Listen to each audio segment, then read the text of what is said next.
Hello दोस्तों, Haryana staff selection commission ने sub inspector के लिए वैकेंसी निकाल दी है।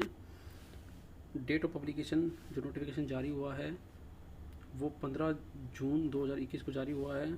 आप कब से फॉर्म भरना स्टार्ट कर सकते हैं वो है 19 जून 2021।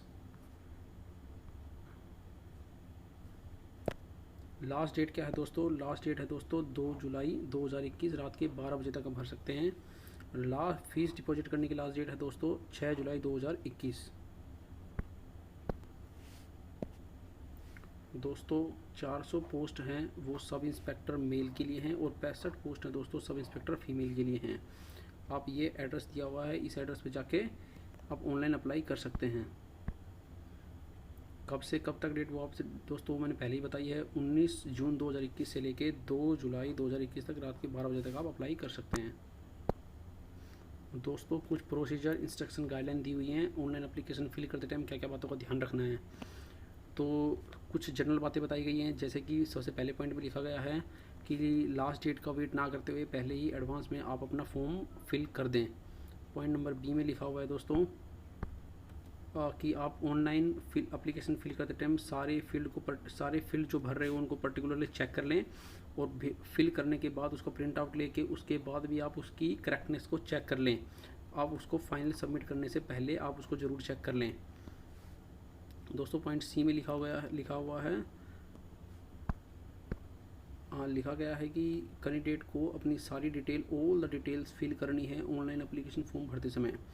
जब आप अप्लाई कर देंगे, अप्लाई करने के बाद रजिस्ट्रेशन नंबर और पासवर्ड जनरेट होगा। आपको उसका प्रिंट आउट लेना है उसका रजिस्ट्रेशन नंबर और पासवर्ड का आपको, ताकि फ्यूचर में कभी भी उसकी ज़रूरत पड़े तो आप उसको यूज़ कर सकें। अगर आप अपनी एप्लीकेशन को दोबारा रीप्रिंट करना चाह रहे हैं जो आपने ऑनलाइन भरी है और आप ई चालान जनरेट करना है तो उसके लिए आपको इसकी ज़रूरत पड़ेगी। दोस्तों डी पॉइंट देखते हैं। दोस्तों डी पॉइंट में लिखा है कि आप सक्सेसफुली सबमिशन करने के बाद एप्लीकेशन को दोबारा से फाइनल प्रिंट आउट ले सकते हैं अपने एप्लीकेशन फॉर्म का और ई चालान का। दोस्तों ई पॉइंट देखते हैं। ई पॉइंट में लिखा हुआ है जो आप हार्ड कॉपी है जो आपने प्रिंट आउट लिया है उसकी जो हार्ड कॉपी है वो उसके साथ जो भी आपने डॉक्यूमेंट्स अपलोड किए हैं उनकी ओरिजिनल वो लेके जानी पड़ सकती हैं जब भी आपको हरियाणा स्टाफ सिलेक्शन कमीशन आपको बुलाएगा लाने के लिए। जैसे कि मान लो आपको फाइनल सिलेक्शन होता है तो वो आपको वो डॉक्यूमेंट्स मांगेगा जो आपने अभी ऑनलाइन फॉर्म फिल करते समय अपलोड किए हैं। उसके अलावा अगर आपने उसके अलावा कोई भी डॉक्यूमेंट्स नहीं लिया जाएगा, मान लीजिए कि आपने गलती से जनरल की कैटेगरी में फॉर्म भर दिया है और आप बाद में आपने सारा प्रोसेस होने के बाद में आपको पता लगता है कि आप तो ओबीसी की कैटेगरी में भरना चाहिए था और आपके पास तो ओबीसी का सर्टिफिकेट भी है। अगर आप बाद में हरियाणा स्टाफ सिलेक्शन कमीशन को ये बात बताएंगे, उनको समझाएंगे कि आपने गलती से ये किया है और आपके पास ओबीसी का सर्टिफिकेट भी है, तो वो मान्य नहीं होगा। चलिए दोस्तों अगला पॉइंट एफ पॉइंट देखते हैं। दोस्तों इसमें लिखा गया है कि कोई भी पर्टिकुलर चेंज नहीं होगा एप्लीकेशन फॉर्म भरने के बाद हरियाणा स्टाफ सिलेक्शन कमीशन के द्वारा। जी पॉइंट देख लेते हैं दोस्तों इसमें लिखा गया है कि कोई भी ऑफलाइन एप्लीकेशन फॉर्म और कॉपी ऑफ डाउनलोड जो कोई भी ऑफलाइन एप्लीकेशन फॉर्म जो होता है जो बाहर से मार्केट से लेके भर देते हैं या आपने डाउनलोड किया है वो एप्लीकेशन फॉर्म एंटरटेन नहीं करेंगे, आपको केवल ऑनलाइन ही अप्लाई करना है।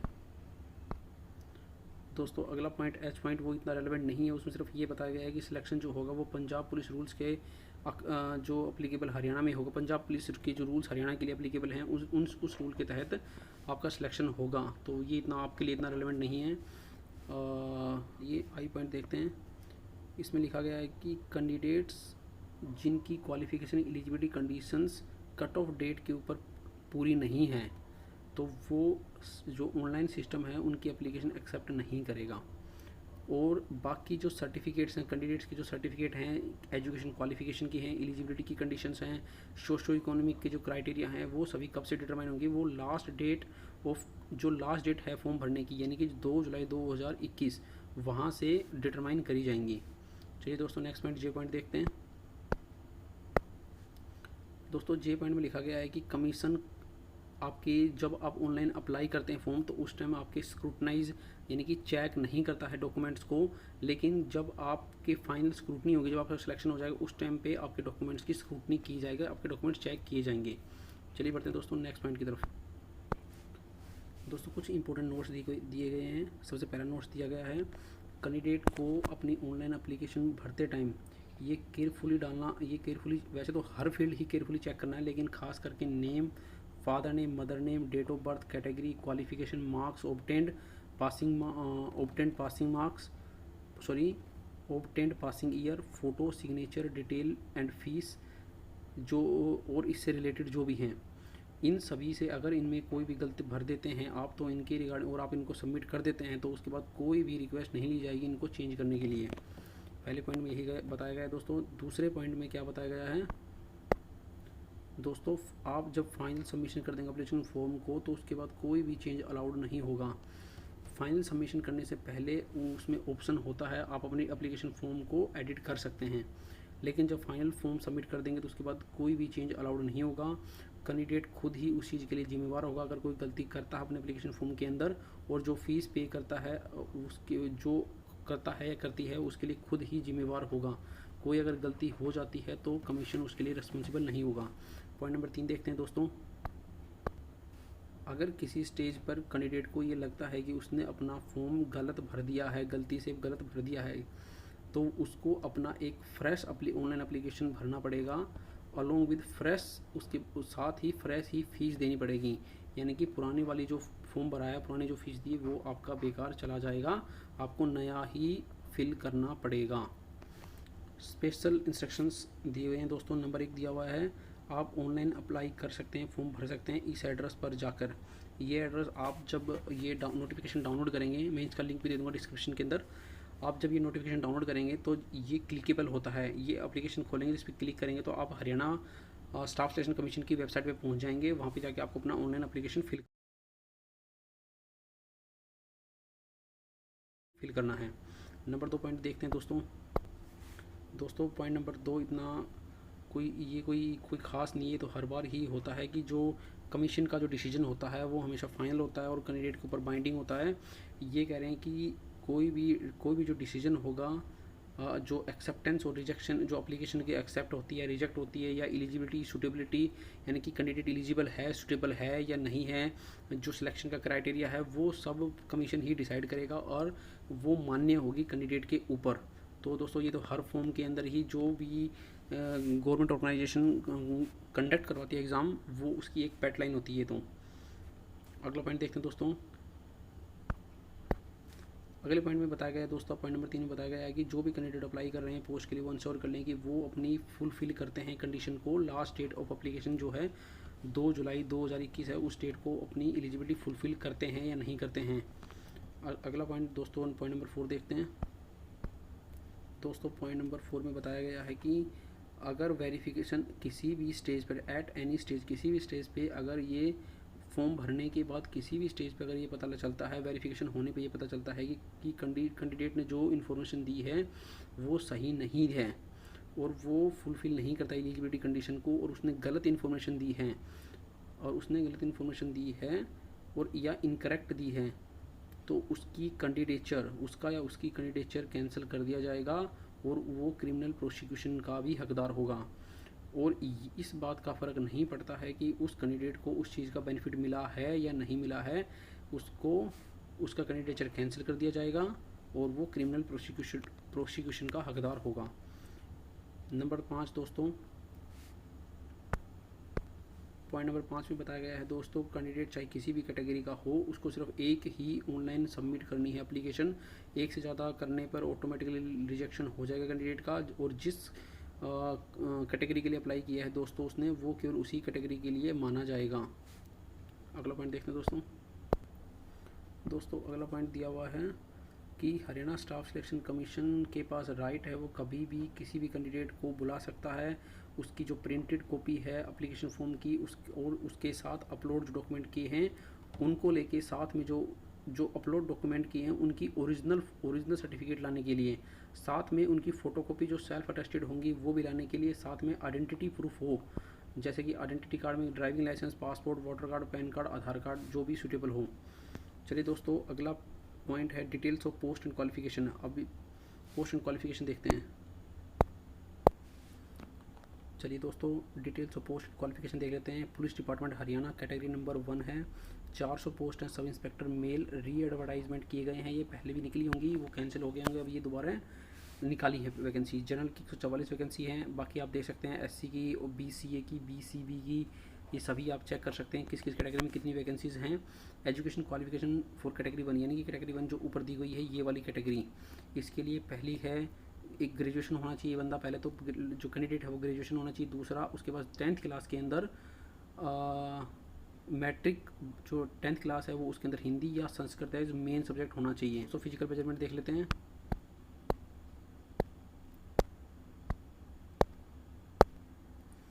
दोस्तों मेल जनरल की बात कर लेते हैं। Male height 170 centimetre general category के लिए और चेस्ट है 83 सेंटीमीटर, वो बिना फुलाए यानी कि अनएक्सपेंडेड, और 4 सेंटीमीटर का फुलाव चाहिए कम से कम। और जो रिजर्व कैटेगरी है उसके लिए 168 सेंटीमीटर दोस्तों हाइट चाहिए, और जो चेस्ट है वो 81 सेंटीमीटर की होनी चाहिए, और वही 4 सेंटीमीटर का फुलाव होना चाहिए।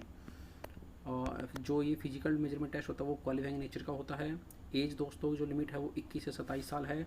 जो ये डेट डिटरमाइन होगी वो 1 जून 2021 के अकॉर्डिंग डिटरमाइन होगी, यानी कि जिस मंथ में नोटिफिकेशन निकला है उसकी फर्स्ट डे पे ये माना जाता है। तो यही लिखा हुआ है on the first day of month in which the application are invited. दोस्तों नोट देख लेते हैं। नोट 1 जो लिखा हुआ है एक्स सर्विसमैन के लिए जो लिखा हुआ है वो देख लेते हैं। इसमें लिखा हुआ है जो ब्रेक इन सर्विस का जो पीरियड है दोस्तों वो जिस दिन से डिस्चार्ज हुआ है वो और जो फर्स्ट डे जिस मंथ में नोटिफिकेशन जारी हुआ है यानी कि 1/6/2021 वो 4 साल से ज़्यादा एक्सीड नहीं होना चाहिए। नोट 2 में लिखा गया है दोस्तों जो रिजर्व कैटेगरी हैं एससी और बैकवर्ड क्लास कैटेगरीज हैं उनके लिए 5 साल की रिजर्वेशन 5 साल की रिलैक्सेशन दी गई है अपर एज लिमिट के लिए। और जो इकोनॉमिक वीकर सेक्शन है अगला नोट 3 में दिया गया है, जो इकोनॉमिक वीकर सेक्शन है उसके लिए 5 साल की लिमिट दी गई है, 5 साल की छूट दी गई है अपर एज लिमिट के अंदर। और नोट जो 4 है उसमें ये लिखा गया है कि जो हरियाणा डिपार्टमेंट के जो कैंडिडेट हरियाणा पुलिस डिपार्टमेंट के जो कैंडिडेट है उनके लिए जो सब इंस्पेक्टर के लिए जो कंटिन्यूस 3 साल की सर्विस जिनकी हो गई है उनके लिए जनरल कैटेगरी के लिए 3 साल की छूट है, और अदर बैकवर्ड क्लास के लिए 35 ईयर्स तक वो अप्लाई कर सकते हैं। यानी कि जनरल कैटेगरी के 3 साल की छूट होने के बाद 27 और 30 साल तक वो अप्लाई कर सकते हैं, और बैकवर्ड क्लास के 35 साल तक वो अप्लाई कर सकते हैं। पे स्केल दोस्तों 35,400 से लेके 1,12,400 लेवल 6 और सेल 1 है दोस्तों। इसके रिगार्डिंग अगर आप पे लेवल के पे स्केल के बारे में अगर चाहते हैं मैं आपसे एक अलग वीडियो बनाऊँ तो वो मैं आपको बना के समझा दूँगा। चलिए देखते हैं कैटेगरी नंबर 2 65 पोस्ट हैं सब इंस्पेक्टर फीमेल के लिए, वो चेक करते हैं क्या क्या हैं। दोस्तों 65 पोस्ट दी गई हैं कैटेगरी नंबर 2 के लिए सब इंस्पेक्टर फीमेल के लिए। उसमें जनरल की 24 वैकेंसी और बाकी एससी बीसी सभी की चेक कर सकते हैं कितनी कितनी वैकेंसी हैं। इनकी क्वालिफिकेशन भी चेक कर लेते हैं। अभी जो ऊपर नंबर 2 जो फीमेल के लिए क्या क्या क्वालिफिकेशन है वो चेक कर लेते हैं। दोस्तों क्वालिफिकेशन जो है वो सेम है, ग्रेजुएशन होनी चाहिए और हिंदी और Sanskrit as one of the matric subject होना चाहिए। और फीमेल के लिए हाइट के लिए बात कर लेते हैं 158 सेंटीमीटर जनरल कैटेगरी के लिए है, और 156 एक रिजर्व कैटेगरी के लिए हाइट मानी गई है। ये वही नोट वही है दोस्तों। फिजिकल मेजरमेंट टेस्ट जो है वो क्वालिफाइंग नेचर का होगा। एज लिमिट दोस्तों वही 21 से 27 साल है। नोट 1 दोस्तों वही जो अभी हमने मेल वाले में जो डिस्कस किया, तो नोट 1 भी वही लिखा हुआ है, नोट 2 भी वही है, नोट 3 भी वही है, और नोट 4 भी वही लिखा गया है दोस्तों। पे स्केल की बात कर लेते हैं दोस्तों। पे स्केल वही सेम है जो भी हमने ऊपर मैन वाले में डिस्कस किया है। फी डिटेल देख लेते हैं दोस्तों। कैटेगरी नंबर 1 एंड 2 यानी कि मेल एंड फीमेल दोनों के लिए जो जर्नल हैं, मेल जो जर्नल है उनके लिए 150 रुपये है यानी 150 रुपये है, और जो फीमेल उनके लिए 75 रुपीज़ हैं। जो एक्स सर्विस मैन है हरियाणा के उनके लिए कोई चार्ज नहीं है, वो फ्री ऑफ कॉस्ट भर सकते हैं फॉर्म को। आइए कैटेगरी 1 और 2 के लिए जो रिजर्व कैटेगरी के हैं यानी कि SC BC EWS candidate of Haryana state जो हैं उनकी मेल के लिए 35 रुपये है और फीमेल के लिए 18 रुपये है दोस्तों। चलिए नेक्स्ट देखते हैं। चलिए दोस्तों नेक्स्ट कुछ पॉइंट देखते हैं। पॉइंट नंबर 1 में लिखा हुआ है जो डिपेंडेंट हैं ESM एंड DFF कैटेगरी वालों को उनको अपनी फ़ीस एज ए जर्नल जो भी केस है उसकी SC या रिजर्व कैटेगरी जो भी है उसके हिसाब से फ़ीस भरनी है। पॉइंट नंबर 2 में लिखा गया है कि एक बार फीस भरने के बाद ना तो वो ट्रांसफरेबल होगी, ना ही वो रिफंड होगी, ना ही वो एडजस्ट होगी। पॉइंट नंबर 3 में लिखा गया है दोस्तों फीस केवल नेट बैंकिंग थ्रू या ई चालान के थ्रू ही जमा की जा सकती है। वो और किस किस के बैंक के थ्रू, वो state bank of India, Punjab national bank और IDBI बैंक, केवल 3 मोड ऑफ पेमेंट ही हैं 3 बैंक ही है जिनके थ्रू आप पेमेंट कर सकते हैं, या तो नेट बैंकिंग चूज कर सकते हैं या ई चलान कर सकते हैं। और नंबर पॉइंट 4 में लिखा गया है दोस्तों, जब आप ऑनलाइन अपना फॉर्म फिलअप करोगे तो उस टाइम आपको मोड ऑफ पेमेंट सेलेक्ट करना पड़ेगा, यानी कि या तो नेट बैंकिंग करना चूज करना पड़ेगा या ई चलान करना पड़ेगा। नोट 1 दिया हुआ दोस्तों, ये इसमें बताया गया है कि हरियाणा स्टाफ सिलेक्शन कमीशन ने पहले भी ये ही एडवर्टाइजमेंट निकाली थी। वो नेम उस टाइम जब निकाली थी उस टाइम सब इंस्पेक्टर केवल मेल के लिए निकाली थी। अब ओल्ड कैटेगरी दोस्तों उस टाइम थी, मैं दिखा देता हूँ दोस्तों आपको, ओल्ड कैटेगरी 3 थी उस टाइम, न्यू कैटेगरी अब 1 हो गई है। ओल्ड एडवर्टाइजमेंट नंबर 6/2019 ये था। अभी नया एडवर्टाइजमेंट नंबर क्या है वो आप नोटिफिकेशन के सबसे ऊपर टॉप में देख सकते हैं क्या है। दोस्तों नीचे कुछ पॉइंट दिया हुआ है, मैं आपको बता देता हूँ क्या पॉइंट बताया गया है। इसमें बताया गया है कि ये जब नोटिफिकेशन पहले निकाली गई थी तो उसमें उस समय कोई भी इनिशिएट नहीं किया गया था, प्रोसेस स्टार्ट करना इनिशिएट नहीं हो पाया था और ये नोटिफिकेशन कैंसिल कर दिया गया था। वो ये नोटिस नंबर दिया गया है, नोटिस की डेट दी गई, इस डेट को नोटिस निकाला था, इसको विड्रॉ कर लिया गया था। इसमें कहा गया है दोस्तों, जिस कैंडिडेट ने पहले भी अप्लाई किया था सेम इन अबो कैटेगरी के लिए, यानी कि कैटेगरी 1 के लिए मेल के लिए जिन्होंने अप्लाई किया था, वो दोबारा एलिजिबल हैं यहाँ पर अप्लाई करने के लिए। गवर्नमेंट ने डिसाइड किया है 1 टाइम रिलैक्सेशन के लिए फ़ीस एंड एज के अंदर जिन कैंडिडेट्स ने इस ऊपर पुराने वाले नोटिफिकेशन के तहत अप्लाई किया था, लेकिन उनको क्या करना होगा, उनको करना क्या होगा दोस्तों, उनको दोबारा से फ्रेश अप्लाई करना होगा दोस्तों। एक तो उनको, और जो उन्होंने फ़ीस जमा करवाई थी उसका प्रूफ भी दिखाना पड़ेगा, उनको प्रूफ भी अपलोड करना पड़ सकता है, अलॉन्ग विद द उनको करना पड़ेगा। और उन्होंने दे रिक्वायर्ड टू अपलोड ई चलान लिखा भी हुआ है दोस्तों, उनको अपलोड करना पड़ेगा ई चलान विद द फ्रेश एप्लीकेशन। जो फ्रेश एप्लीकेशन सबमिट करेंगे उसके साथ ई चलान आपको अपलोड करना पड़ेगा, जो आपने लास्ट टाइम जो ई चलान जनरेट किया था, जो पे किया था। और आप जो टेस्ट वेरिफिकेशन होगा आपका उस टाइम भी आपसे ई चलान की कॉपी मांगी जा सकती है दोस्तों। सिलेक्शन का क्राइटेरिया क्या है, एग्जामिनेशन की एग्ज़ाम का क्या क्राइटेरिया है, सिलेक्शन का क्या क्राइटेरिया और सिलेबस का क्या क्राइटेरिया, वो हम देखते हैं पॉइंट नंबर अगले पॉइंट में। दोस्तों नॉलेज टेस्ट के बारे में बताया गया है, नॉलेज टेस्ट 80% इसकी वेटेज रहेगी। 80 और नॉलेज टेस्ट के अंदर क्या क्या होगा दोस्तों, नंबर ए पॉइंट में बताया गया है दोस्तों, नॉलेज टेस्ट के अंदर 80 मार्क्स का नॉलेज टेस्ट होगा। उसके अंदर objective type multiple choice questions होंगे। बी पॉइंट के अंदर बताया गया दोस्तों, जो नॉलेज टेस्ट होगा वो 100 मल्टीपल चॉइस क्वेश्चंस होंगे और एक क्वेश्चंस का जो मार्क्स होगा वो 0.80 मार्क्स, यानी कि टोटल 80 मार्क्स का होगा और 100 क्वेश्चंस होंगे। और टोटल जो ड्यूरेशन होगी वो 90 मिनट्स की ड्यूरेशन, लगभग जो 90 मिनट्स की ड्यूरेशन का एग्ज़ाम होगा, यानी 1.5 घंटे का एग्ज़ाम होगा। और जो मीडियम ऑफ एग्जाम है वो दोनों लैंग्वेज, इंग्लिश और हिंदी दोनों लैंग्वेज में पेपर आपका आएगा। जो पेपर होगा दोस्तों उसमें क्या क्या जनरल स्टडीज़ क्या क्या इंक्लूड होगा, general studies, general science, current affair, general reasoning, mental ability, numerical ability, agriculture, animal husbandry, other relevant fields और ट्रेड्स। जो एलिजिबल जो भी फील्ड्स हैं, ट्रेड्स हैं, रेलेवेंट ट्रेड्स हैं, उनमें क्वेश्चंस आ सकते हैं।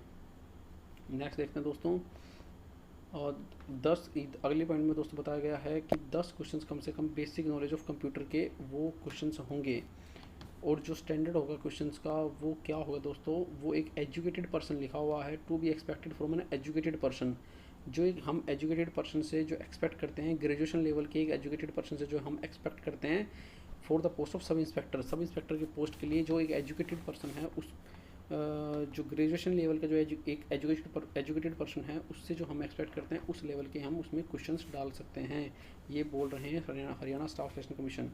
फिजिकल स्क्रीनिंग टेस्ट PST क्या दोस्तों, फिजिकल स्क्रीनिंग टेस्ट देख लेते हैं। पॉइंट ए में बताया गया है कि जो नॉलेज टेस्ट के अंदर जो भी कैंडिडेट क्वालिफाई होंगे वो कितने होंगे, जितनी नंबर ऑफ वैकेंसीज होगी उनके 7 टाइम्स कैंडिडेट्स क्वालिफाई किए जाएंगे। फॉर एग्जांपल मेल के लिए 400 वैकेंसीज़ हैं तो 400 × 7 यानी कि 2800 कैंडिडेट्स क्वालिफाई किए जाएंगे नॉलेज टेस्ट के अंदर। मैंने फीमेल की काउंट नहीं किया है इसमें। पॉइंट नंबर बी देख लेते हैं, कैंडिडेट जो नॉलेज टेस्ट को क्वालिफाई करेंगे उनको फिजिकल स्क्रीनिंग टेस्ट से गुजरना पड़ेगा। वो क्वालिफाइंग नेचर का होगा, यानी कि उनको वो क्वालिफाई करना ही पड़ेगा। वो उनकी फ़िज़िकल फिटनेस और उनको हिम्मत को, जो उनकी क्षमता है उसको चेक करने के लिए फिजिकल स्क्रीनिंग टेस्ट लिया जाएगा। वो किस प्रकार से होगा, मेल कैंडिडेट के लिए 2.5 किलोमीटर की रेस 12 मिनट में कंप्लीट करनी है। फीमेल कैंडिडेट को 1 किलोमीटर की रेस 6 मिनट में कंप्लीट करनी है। और एक्स सर्विसमैन को 1 किलोमीटर की रेस 1 किलोमीटर की जो डिस्टेंस है वो 5 मिनट में कंप्लीट करनी है। दोस्तों सी पॉइंट में बताया गया है कि जो इसके बाद जो मेडिकल फिट टेस्ट होना है, यानी कि जो फिजिकल टेस्ट जो होगा उसमें अगर किसी बंदे कुछ मिस हैपनिंग होती है तो उसके लिए कैंडिडेट जिम्मेवार होगा, कमीशन उसके लिए जिम्मेवार नहीं होगा अगर उसके साथ कुछ होता है तो। देखते हैं नेक्स्ट पॉइंट। पॉइंट डी में बताया गया दोस्तों, candidate who fail to meet standard, जो भी स्टैंडर्ड को क्वालिफाई नहीं करेगा वो एलिमिनेट हो जाएगा फर्दर सिलेक्शन प्रोसेस से। पॉइंट नंबर ई में बताया गया दोस्तों, जो क्वालिफाई करेंगे स्टैंडर्ड, जो फिजिकल स्क्रीनिंग टेस्ट को जो क्वालिफाई करेंगे वो ही फर्दर प्रोसेस में भाग ले सकेंगे। नोट दिया गया दोस्तों नीचे, इसमें दिखाया गया है कि जो डिपेंडेंट हैं एक्स सर्विसमैन के और फ्रीडम फाइटर्स के जो है कैटेगरी के जो डिपेंडेंट कैंडिडेट हैं उनको जो उनके लिए जो फिजिकल स्क्रीनिंग टेस्ट होगा वो सेम स्टैंडर्ड का होगा जो ऊपर दिए गए जनरल कैटेगरी और अदर रिजर्व कैटेगरी के लिए हैं, उनके लिए जो है वो ही इनके लिए मान्य होगा। दोस्तों एडिशनल क्वालिफिकेशन 10% की वेटेज है। हमने 80% वेटेज का ऊपर देख चुके हैं। 10% वेटेज यानी कि 10 मार्क्स किस किस में मिलेंगे। पॉइंट ए में दिया गया है, जो कैंडिडेट फिजिकल मेजरमेंट टेस्ट को क्वालिफाई करेंगे उनको डॉक्यूमेंट स्क्रूटनी के लिए बुलाया जाएगा, और उनके अलावा फिजिकल मेजरमेंट टेस्ट को जो क्वालिफाई नहीं करेंगे उनको सभी को एलिमिनेट कर दिया जाएगा प्रोसेस ऑफ सिलेक्शन से। पॉइंट बी में दिया गया है दोस्तों, सपोज सब इंस्पेक्टर के लिए बोला गया है एजुकेशन के मैक्सिमम 7 मार्क्स मिलेंगे, उसमें से 4 मार्क्स जो मिलेंगे कैंडिडेट को वो हायर एजुकेशन, जो उन्होंने हायर एजुकेशन ली गई है उनको 4 मार्क्स उनके मिलेंगे। और वो एजुकेशन किस किस के अंदर होगी दोस्तों बता देता हूँ मैं। ग्रेजुएशन डिग्री इन लॉ के अंदर डिग्री कर रखी हो दोस्तों, कंप्यूटर इंजीनियर या साइंस में डिग्री ले रखी हो, फोरेंसिक मेडिसिन में ले रखी हो, फोरेंसिक साइंस में ले रखी हो, पुलिस साइंस में ले रखी हो, एंड क्रिमिनोलॉजी, जिनमें कम से कम 4 साल या उससे ज़्यादा लगते हैं 10+2 के बाद डिग्री लेने के लिए, स्पेशलाइज डिग्री लेने के लिए उनको 4 मार्क्स मिलेंगे दोस्तों। वो एक रिकॉग्नाइज यूनिवर्सिटी से होने चाहिए। और एडिशनल 3 मार्क्स किसको मिलेंगे दोस्तों, वो मिलेंगे जिन्होंने इस डिग्री के बाद एक पोस्ट ग्रेजुएट डिग्री ले रखी है एनी और इन्हीं स्ट्रीम्स के अंदर जो अभी ऊपर बताई गई उन्हीं स्ट्रीम्स के अंदर, वो भी एक रिकॉग्नाइज यूनिवर्सिटी से। इन डिग्री के अलावा कोई इक्विवेलेंट डिग्री नहीं मानी जाएगी, नहीं कंसिडर करी जाएगी। कैंडिडेट जिन्होंने पोस्ट ग्रेजुएशन डिग्री ले रखी किसी भी स्ट्रीम में ऊपर दी गई स्ट्रीम के अलावा, वो एक्स्ट्रा मार्क्स के लिए एलिजिबल नहीं होंगे। लेकिन अगर कैंडिडेट्स डिग्री उन्होंने ले रखी है पोस्ट ग्रेजुएशन से ऊपर की, फॉर एग्जांपल एमफिल या पीएचडी की स्ट्रीम में, उनको एक्स्ट्रा 3 मार्क्स दिए जाएंगे। दोस्तों पॉइंट सी में बताया गया है, अगर किसी कैंडिडेट के पास एनसीसी की सर्टिफिकेट है, अगर किसी कैंडिडेट के पास एनसीसी की सर्टिफिकेट है तो दोस्तों उसको मैक्सिमम 3 मार्क्स मिलेंगे कैंडिडेट। और किस हिसाब से मिलेंगे दोस्तों, अगर किसी कैंडिडेट के पास एनसीसी की ए, बी और सी लेवल की सर्टिफिकेट्स हैं तो उनको 1, 2, 3 मार्क्स मिलेंगे इसी क्रम के अंदर। किसी के पास अगर ए लेवल की है तो 1 मार्क्स, बी लेवल की है 2 मार्क्स और सी लेवल की है तो 3 मार्क्स मिलेंगे उसको दोस्तों, 3 मार्क्स मिलेंगे for both constables and sub inspector, constable sub inspector दोनों के लिए। अच्छा दोस्तों नोट दिया गया है, ये दिया गया है दोस्तों, जो सर्टिफिकेट उन्होंने, ये सर्टिफिकेट जो होनी चाहिए वो कट ऑफ डेट तक उनके पास होनी चाहिए, और वो जो एप्लीकेशन फॉर्म फिलअप करेंगे उसमें अपलोड करनी पड़ेगी दोस्तों। और वही सर्टिफिकेट जो सिक्योरनाइज होगी डॉक्यूमेंट्स को, वही सर्टिफिकेट मान्य होगी, वो सर्टिफिकेट ओरिजिनल दिखानी पड़ेगी।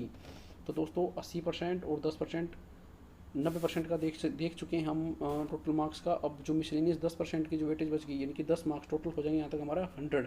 हमने एक बार 80 का देखा, अब हमने ऊपर 10% का देखा एडिशनल, और अब हम फिर से 10 मार्क्स का देख रहे हैं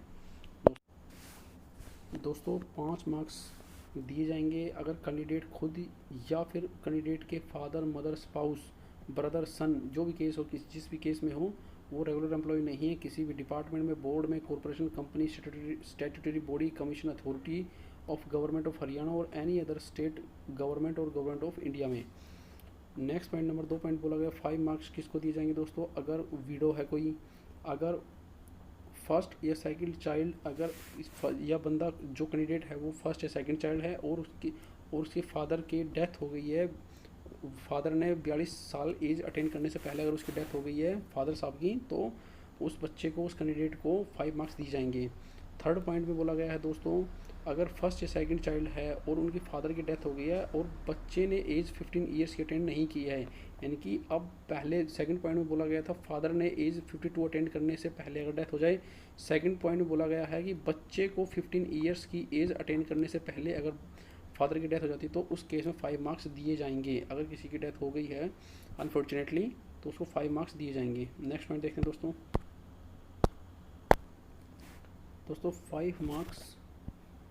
5 मार्क्स दिए जाएंगे दोस्तों विल बी गिवन, किसको दिए जाएंगे, जो बिलोंग करते हैं डी नोटिफाइड ट्राइब से। वो कौन कौन से ट्राइब है दोस्तों, वो है विमुक्त जातीज एंड तपरीवास जातीज, या फिर नोमैडिक ट्राइब जो घुमक्कड़ जो ट्राइब हैं उनको, जो हरियाणा के अंदर जो नोमैड ट्राइब हैं उनको 5 मार्क्स एक्स्ट्रा दिए जाएंगे, जो ना तो एससी हैं और ना ही बैकवर्ड क्लास हैं। अगला पॉइंट नंबर 4 में दिया गया दोस्तों, मैक्सिमम 8 मार्क्स दिए जाएंगे किसको, वो एक्सपीरियंस होल्डर को दिए जाएंगे। एक्सपीरियंस होल्डर किस चीज़ का दोस्तों, वो एड होक या कॉन्ट्रैक्ट बेस पे एम्प्लॉई एज एड होक और कॉन्ट्रैक्ट एम्प्लॉय जिन्होंने काम किया है उनको मैक्सिमम 8 मार्क्स का दिया जाएगा। 0.5 मार्क्स हर साल का 0.5 मार्क्स दिया जाएगा। टोटल 16 साल का दिया जा सकता है। उसमें दोस्तों लिखा गया है दोस्तों मिनिमम 6 मंथ का होना चाहिए, वो तभी वो पूरे साल के लिए काउंट माना जाएगा। Exceeding there part of 6 month होना चाहिए कम से कम। और वो जो एक्सपीरियंस है दोस्तों वो कहाँ पर किया, any department, board company statutory body, commission authority, government of Haryana. No marks shall be awarded any period less than 6 month. 6 month से नीचे अगर पीरियड है तो उसके लिए कोई मार्क्स नहीं दिया जाएगा। पॉइंट नीचे दिया गया दोस्तों, किसी भी एप्लीकेंट को किसी भी कंडीशन में 10 मार्क्स से ज़्यादा नहीं दिए जाएंगे ऊपर दिए गए पॉइंटों को मिलाकर, पॉइंट नंबर 1 से लेके पॉइंट नंबर 4 तक मिला के। दोस्तों पॉइंट नंबर डी में बताया गया है जो रिजर्वेशन को क्लेम कर रहे हैं या रिलैक्सेशन को क्लेम कर रहे हैं दोस्तों, उनको बेनिफिट तभी दिया जाएगा जब उनको फाइनल डॉक्यूमेंट ओरिजिनल सर्टिफिकेट के लिए बोला जाएगा और वो स्क्रूटनी के टाइम पे वो अपनी ओरिजिनल सर्टिफिकेट को प्रोड्यूस कर पाएंगे। अगर वो नहीं कर पाते हैं तो उनको जनरल कैटेगरी में माना जाएगा। जैसे कि इन्होंने ओबीसी क्लेम किया है, ओबीसी सर्टिफिकेट नहीं दे पाते हैं तो वो उनको जनरल माना जाएगा, बशर्ते वो अदर कंडीशन को फुलफ़िल करते हैं, अदर एलिजिबिलिटी को फुलफ़िल कर रहे हैं।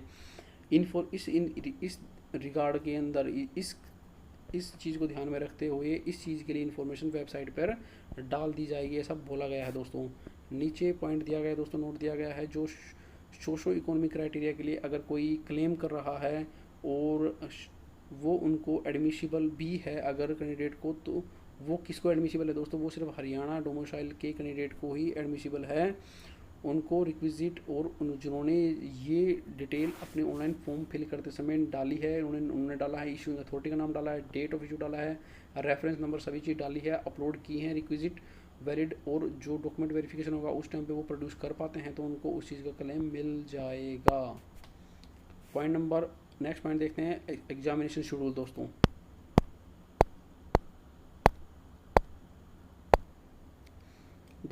एग्जामिनेशन शेड्यूल के अंदर बताया गया है दोस्तों जो एग्जामिनेशन होगा वो OMR based objective type question का होगा। वो कब होगा वो दोस्तों 1/8/2021 को होगा दोस्तों, यानी दोस्तों 1 अगस्त 2021 को होगा। उसका time and place of examination कब होगा वो एडमिट कार्ड पे आपको बता दिया जाएगा।